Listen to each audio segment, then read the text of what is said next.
Hello and welcome back to another episode in the A.N.I series, where at the end of the video we ask the question of how well does the figure hold up without any of the accessories. And today we'll be looking at the Dragon Ball GT Goku, or Kid Goku. For me, this is like one of my favorite designs for Goku. It's one of the first actual series I watched when I was a kid. And that was back on Toonami, back I think around 2003, 2004. So this design holds a special place in my heart. And here we have said design recreated by SH Figuarts. SH Figuarts makes a lot of Dragon Ball figures. It's one of their well-known and most popular brands that they have under their belt, and I have quite a few of those figures. So without any delay, let's get into it. First thing to note is he's small. Like, look at. I'm gonna get into comparisons later on, but I forgot that, yeah, Kid Goku is kind of small. But let me just zoom in, get a good look at him. Hold on, knock something over on my end. You won't see it, but I do, so hold on. Okay, so here we have him at the front, and on the side, if he wants to stand. And from the back. Overall, I'd say that he looks really, really good. And to better demonstrate that, let me actually get into the thick of it and look over his articulation, which is surprisingly well. Like the amount of articulation points that he has. So starting off, let me just zoom in here. So at the head, we have a ball joint at the top of the head and a ball joint at the torso, allowing you for surprisingly well-rounded movement. Like, this is crazy. Also, it's just absolutely smooth in how well it moves. And to better show you the internal, well, not too much of the internal, but the ball peg that's at the top of the head here. Oh, I guess to mention, it's a ball peg here, and then another one here. So I guess that's 3. Is it 3? Yeah. Yeah, I'd say that's 3. And let me just put his face back on, because that looks weird. And we'll go over the other expressions in a bit. Next up, we have the arm articulation, and the joint here is something I haven't seen before, and where it's a cut like a hinge. Yeah, is it a hinge? No, not a hinge. It's similar to like a joint from Figma. This is the best way I can describe it. I'm not too well versed in the actual name of what you'd call it, but it's pretty good. It allows for a full bend up and a full bend down, and on there is a ball joint at the torso, allowing for good movement, and in between is a cover for the sleeve, so you can actually spread. Is that a butterfly joint in there as well, or is that still just a ball joint? I don't know how well you can see it. I'm assuming it's still just a ball joint, but I could definitely be wrong here. Let me just zoom out a tiny bit.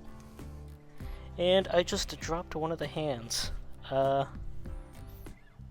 Oh, I dropped 2 of them. Hold on. Can I pick that up? Nope, it's gone. Gone to the wind. I lost it. Oh well, we'll just make do with the ones that we do have. Okay. For the for the torso, there is another ball joint connected to the waist, which allows for pretty decent movement. Not too much forward. Goes back decently enough, and not too much side to side. Yeah, no, it's not too much. Nothing too crazy. And for the legs, it is a ball joint and a swivel. No drop downs, which I actually prefer no drop downs. I'm not a fan of that joint, so legs can kick out about 90 and can kick back less, I would say less than 90. If I straighten that one out.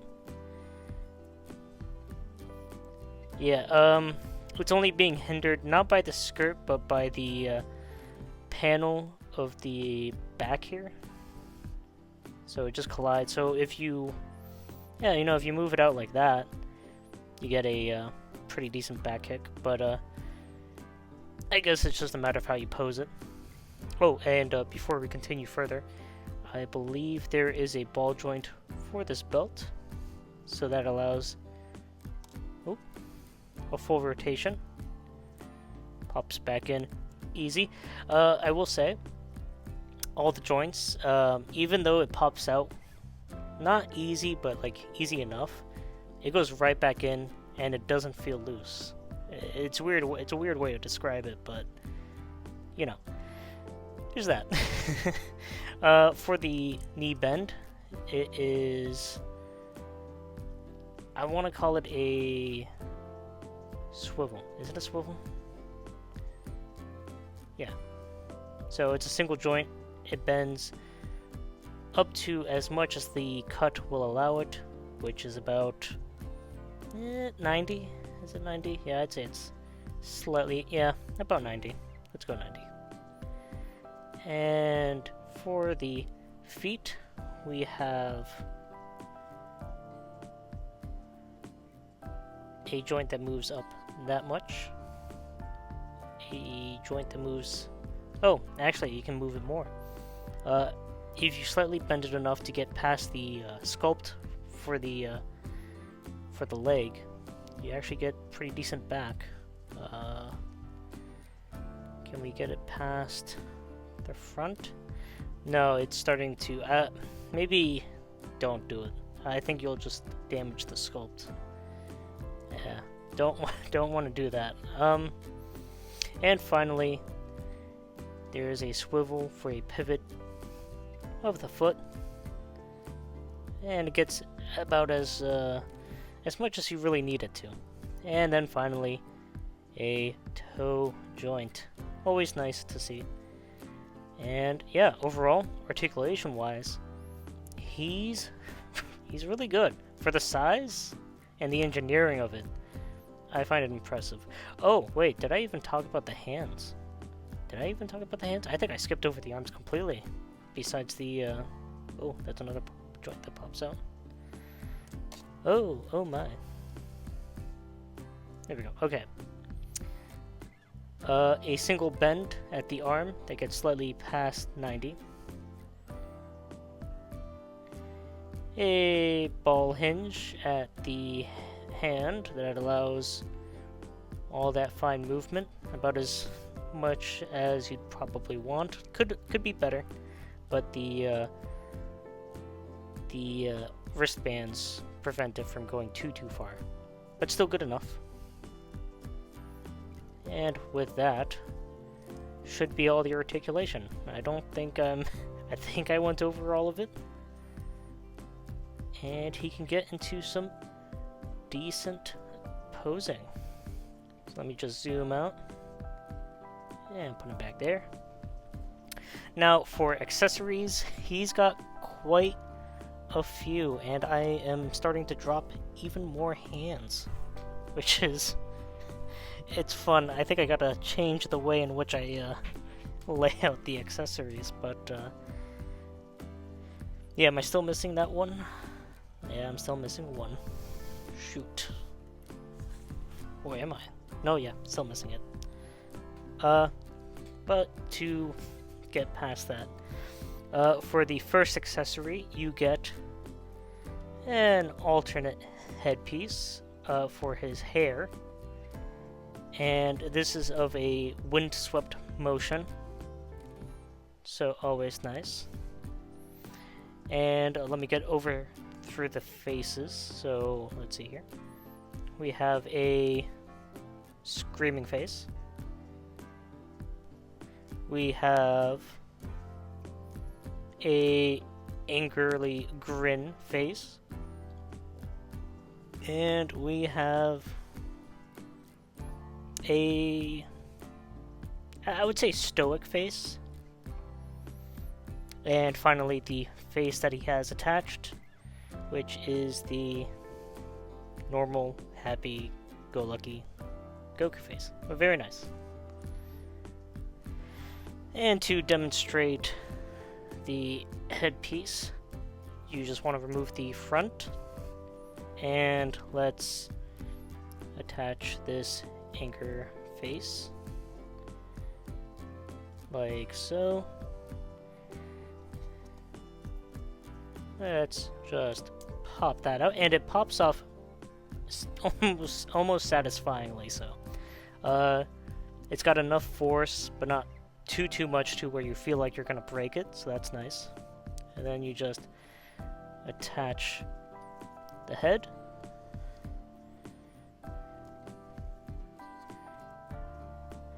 And there you have it.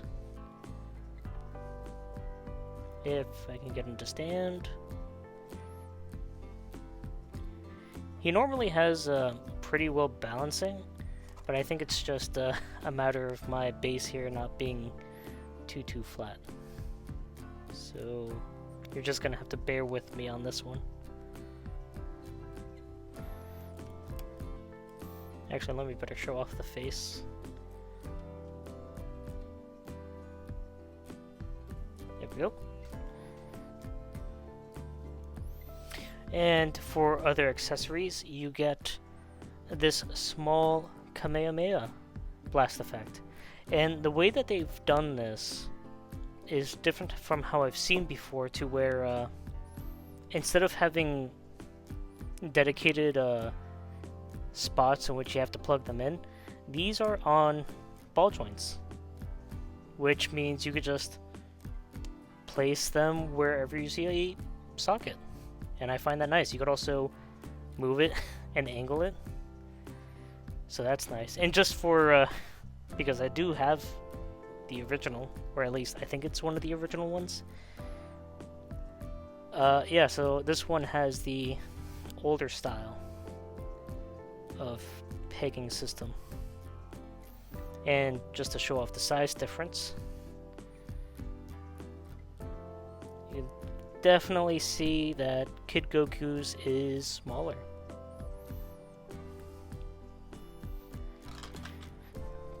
And that blast effect leads right into our next accessory, where you get 2 sets of pegged hands, left and right. It was the left one that I lost, but there should be a spot where you can... Oh, did I accidentally plug this into the wrong hole? No, I didn't. Okay. Just want to plug it in. There we go. Just like so. Angle it the way that you want it.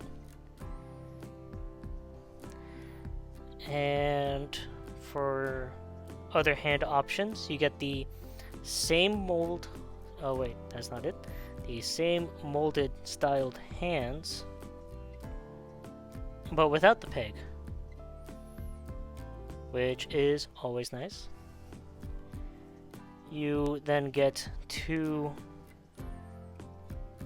If I can find the other one.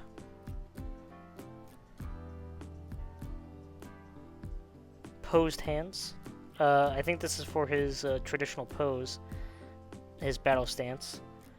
One is slightly different from the other, where his right has two fingers closed in, while his left is slightly more open. Oh wait, no, excuse me. I got two of them mixed up. There is a duplicate set of the reverse. How could I have not seen that? I apologize.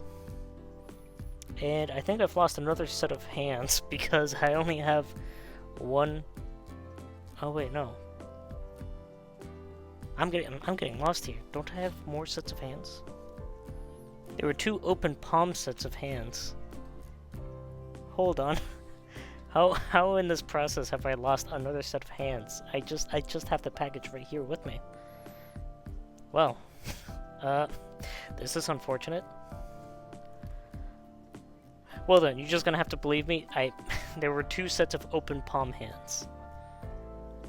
And for the final accessory that I still have, it's a lower part of his gi replacement, and from what I can tell, I think it's just meant to be more dynamic. Yeah, so here's the front of the one he has, and here's this one. So it looks like it is just more dynamic. So, can I just pop him off at the waist? Oh yes, I can. And I'm assuming this piece goes first, and the front. And now we just want to carefully, if it wants to pop back in.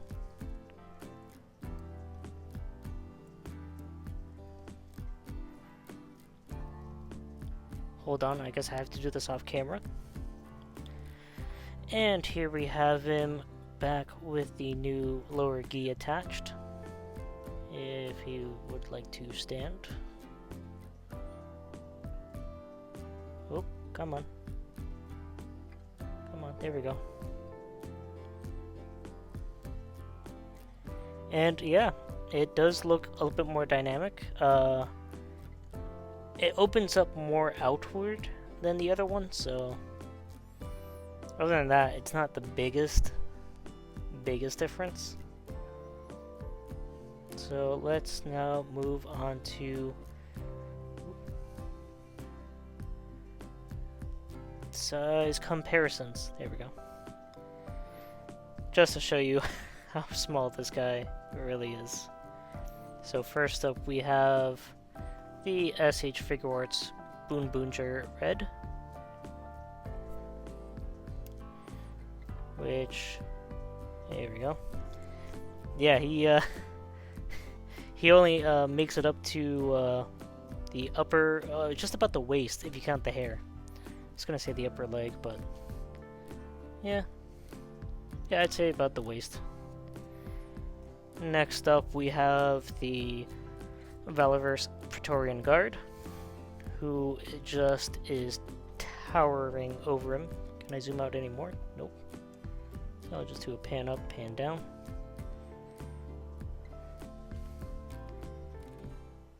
Next up, a standard Marvel Legends release of the Tobey Maguire Spider-Man from No Way Home.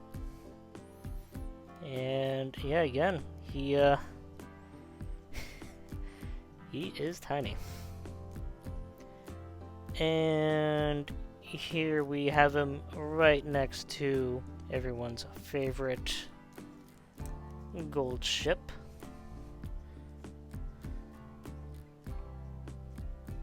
If she would like to stand, that'd be nice.